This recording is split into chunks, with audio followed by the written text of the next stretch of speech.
Bonjour à toutes et à tous et bienvenue dans ce nouvel épisode de WWE News.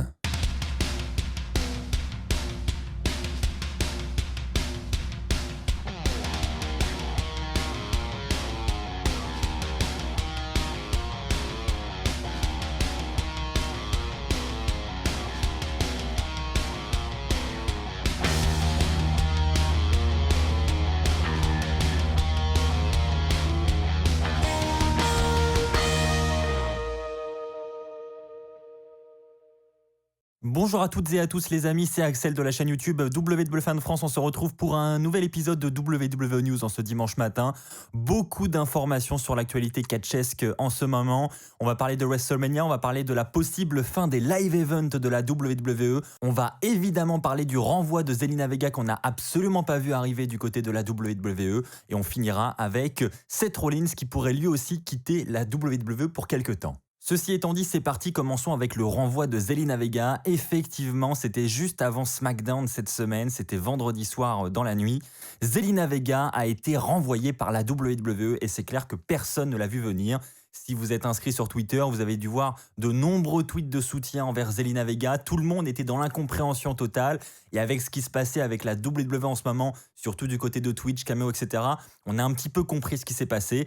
Vous le savez sans doute si vous avez vu mes dernières vidéos WWE News, la WWE a imposé aux superstars qui avaient des activités sur Twitch, sur Cameo, d'arrêter ces activités, d'arrêter de streamer, d'arrêter de jouer, etc.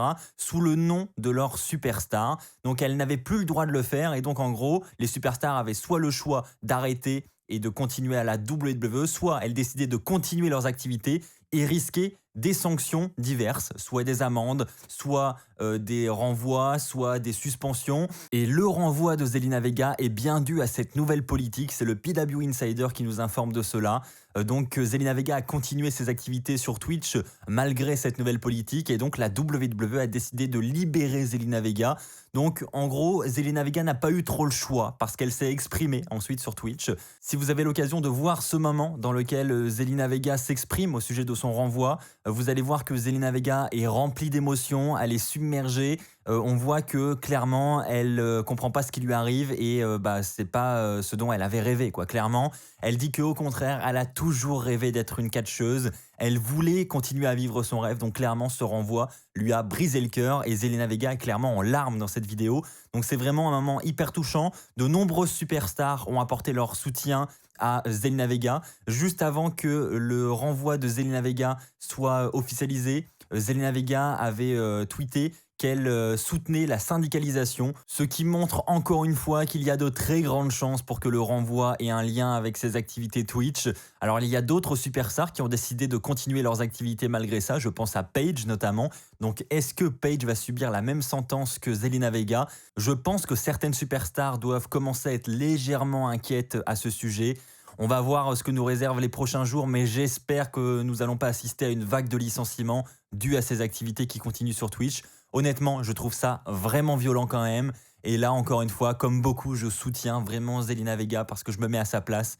Et clairement, ça doit être un moment très très difficile à vivre. Je vais maintenant parler avec vous des live events de la WWE. Je vous en ai parlé dans l'intro, ça pourrait être la fin définitive des live events à la WWE. Alors pour ceux qui ne savent pas ce que c'est les live events, ce sont tout simplement les shows qui ne sont pas diffusés du côté de la WWE parce que la WWE réalise aussi des tournées partout dans le monde où elle part à la rencontre des fans, où elle organise des shows qui ne sont certes pas diffusés, mais elle assure quand même des spectacles devant des salles pleines partout dans le monde. Et donc c'est ça que nous appelons des live events. Elle vient notamment en France, généralement 2 fois par an. Bon là évidemment avec le Covid c'est compliqué, ils ne peuvent pas venir, mais sinon habituellement on a au minimum 2 dates par an en France. Et puis ils font d'autres pays, la tournée, ce qu'on appelle la tournée européenne. Et même aux États-Unis, ils vont chaque jour dans une ville différente. Et ils catchent quasiment tous les soirs. Voilà, pas beaucoup de repos pour les superstars.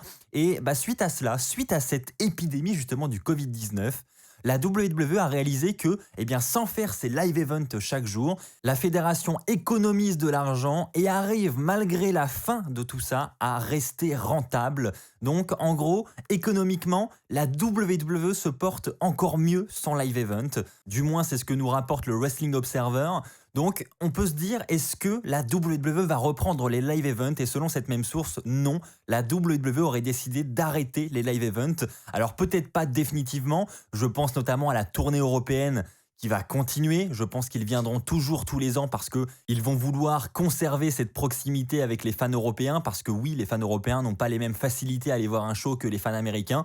Parce que oui, en effet, s'ils arrêtent les live events du côté des États-Unis, c'est moins grave parce que les shows télévisés, eux, changent de ville de semaine en semaine, hors période Covid évidemment. Et donc, c'est plus facile pour quelqu'un d'aller voir un show télévisé aux États-Unis au moins 1 ou 2 fois par an que nous en tant qu'Européens. Donc clairement, je pense qu'aux États-Unis, ça peut arriver et ils vont clairement diminuer le rythme. Donc à voir si cela va se confirmer à la fin de l'épidémie. Mais en attendant, c'est la direction que semble prendre la WWE, diminuer son nombre de live events pour, dans un premier temps, alléger le calendrier des superstars, mais en plus de ça, réaliser des économies et être encore plus rentable qu'avant. Parlons maintenant de WrestleMania 37 parce que c'est un sujet qui préoccupe de nombreux fans parce que oui, cette année, nous avons déjà eu un premier WrestleMania dans un format vraiment différent par rapport à d'habitude et les fans n'ont pas vraiment envie d'en avoir un deuxième de la sorte, ils aimeraient bien avoir un vrai WrestleMania. Alors est-ce que cela va arriver? Alors j'ai pas encore la réponse à vous donner à l'heure actuelle, mais en revanche on a quelques informations qui nous viennent de WrestleVote, ce compte Twitter qui nous dévoile à chaque fois des informations qui s'avèrent vraies par la suite. Et donc là, cette semaine, ce compte Twitter nous informe que la WWE souhaite reporter WrestleMania 37. Alors ce n'est pas encore officiel, on n'a pas de nouvelle date de programmée. Pour l'instant, la date est maintenue. Maintenant, il est dit que la WWE se prépare à potentiellement décaler WrestleMania. Alors pas de 1 mois, 2 mois, 3 mois, pas à l'été prochain non plus, mais seulement de quelques semaines. Alors vous allez me dire, mais à quoi ça sert? Effectivement, il pourrait déplacer WrestleMania soit au 11 avril, soit au 18 avril. Alors vous allez me dire, mais à quoi ça sert de décaler le WrestleMania seulement de 1 ou 2 semaines? Eh bien, je suis un petit peu comme vous, mais il est dit que la WWE semble maximiser son nombre de chances d'avoir des fans lors de cet événement. Et pour ces raisons, il est dit que 1 ou 2 semaines pourraient potentiellement être déterminantes pour accueillir des fans lors de l'événement. Donc il est dit que la WWE se garde cette possibilité de décaler WrestleMania d'1 à 2 semaines, voire peut-être même plus, on verra. Peut-être qu'ils vont changer totalement le planning pour avoir justement des fans lors du plus gros pay-per-view de l'année. On parle de plus en plus de vaccins aussi dans l'actualité mondiale, je ne sais pas si vous avez remarqué, donc on parle d'un vaccin qui pourrait arriver pour le début d'année 2021. Est-ce que ce vaccin va être déterminant pour l'avenir de WrestleMania, pour le WrestleMania de l'année prochaine? C'est possible et donc c'est peut-être aussi pour ces raisons, pour l'actualité du moment, que la WWE a décidé de potentiellement décaler le WrestleMania d'1 à 2 semaines.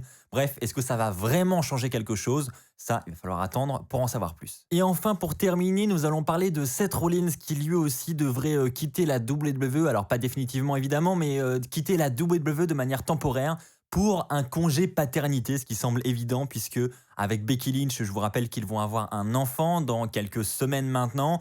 L'enfant est normalement attendu pour début décembre si je ne me trompe pas. Donc Seth Rollins devrait prochainement prendre des congés pour passer du temps avec Becky Lynch, mais aussi avec leur bébé qui va arriver très très bientôt. Donc pour l'absence, vous l'aurez remarqué, on a une rivalité qui se termine avec Rey Mysterio et Rollins, qui s'est même normalement terminée cette semaine du côté de SmackDown. On a vu que Rollins a lancé un challenge à Murphy pour la semaine prochaine. Les deux vont s'affronter d'ailleurs la semaine prochaine à SmackDown. Et puis on a les Survivor Series qui approchent aussi. Seth Rollins fait partie de la team SmackDown pour les Survivor Series. Et il est dit qu'il pourrait du coup quitter la WWE juste après les Survivor Series. Pour la date de son retour, évidemment, je n'ai pas encore l'information, mais on peut s'attendre à plusieurs mois d'absence pour Rollins. Je pense qu'il va vouloir profiter au maximum déjà de ce temps de repos, mais en plus de ce temps avec Becky Lynch et avec la naissance de leur bébé. Voilà les amis, c'est terminé pour cet épisode de WWE News. Je vous rappelle qu'il y a actuellement le grand concours des 90 000 abonnés sur WWE Fan France avec une ceinture officielle de la WWE à gagner. N'hésitez pas à tenter votre chance. Le lien est en description et dans les commentaires de cette vidéo. Merci à tous d'avoir regardé cette vidéo. Si elle vous a plu, n'oubliez pas de vous abonner, c'est très important. Je vous rappelle que l'abonnement est obligatoire pour participer au concours. C'est un concours réservé aux abonnés de WWE Fan France. Merci à tous pour votre fidélité. On se retrouve dès demain pour une nouvelle vidéo. D'ici là, portez-vous bien et n'oubliez pas, soyez toujours très très fiers d'être fan de catch. Allez, bye tout le monde.